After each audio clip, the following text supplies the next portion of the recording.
திருச்சி மற்றும் சென்னை விமான நிலையத்தில் இருந்து திருப்பி அனுப்பப்படும் வெளிநாட்டு ஊழியர்கள் எதனால அப்படிங்கறத தெரிஞ்சுக்கணும்னா இந்த வீடியோவை முழுவதுமா பார்க்கலாம். சிங்கப்பூரில் பல விதமான வேலை செய்யும் பர்மிட்டுகள் உள்ளது. அந்த பர்மிட்டில் வேலை செய்வதற்காக தமிழ்நாட்டில் இருந்து தினம்தோறும் தமிழ்நாட்டில் உள்ள விமான நிலையங்கள் மூலம் சிங்கப்பூர் செல்கின்றனர். தற்பொழுது சிங்கப்பூரில் இ பாஸில் வேலைக்கு செல்பவர்கள் பல பிரச்சனைகளை சந்தித்து கொண்டு உள்ளனர்.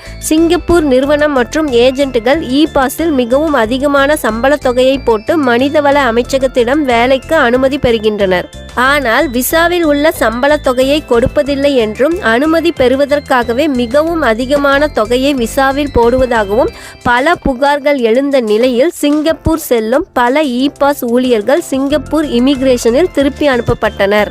இப்பொழுது ஒரு சில விமானங்களே இதை கடைபிடிக்கின்றன. அடுத்த ஆண்டு ஜனவரி முதல் இன்னும் பல விமானங்களில் இந்த விதிமுறை அமலுக்கு வரவுள்ளது. இவ்வாறு திருப்பி அனுப்புவது இ பாஸில் உள்ள அதிகமான தொகையை சம்பளமாக போட்டுள்ள ஊழியர்களை மட்டுமே. மற்ற விசாக்களில் செல்பவர்கள் இதை பற்றி கவலைப்பட தேவையில்லை. இதற்கு மாறாக அதிக சம்பளத்தை விசாவில் போட்டால் அதை மனிதவள அமைச்சகம் நிராகரித்து விட்டால் ஊழியர்கள் அதிகம் பாதிக்கப்பட மாட்டார்கள். உங்களோட கருத்து என்ன என்பதை கமெண்டில் தெரியப்படுத்தவும். இது போன்ற சிங்கப்பூர் பற்றிய தகவல்களை உடனுக்குடன் தெரிந்து கொள்ள நமது பக்கத்தில் இணைந்திருங்கள்.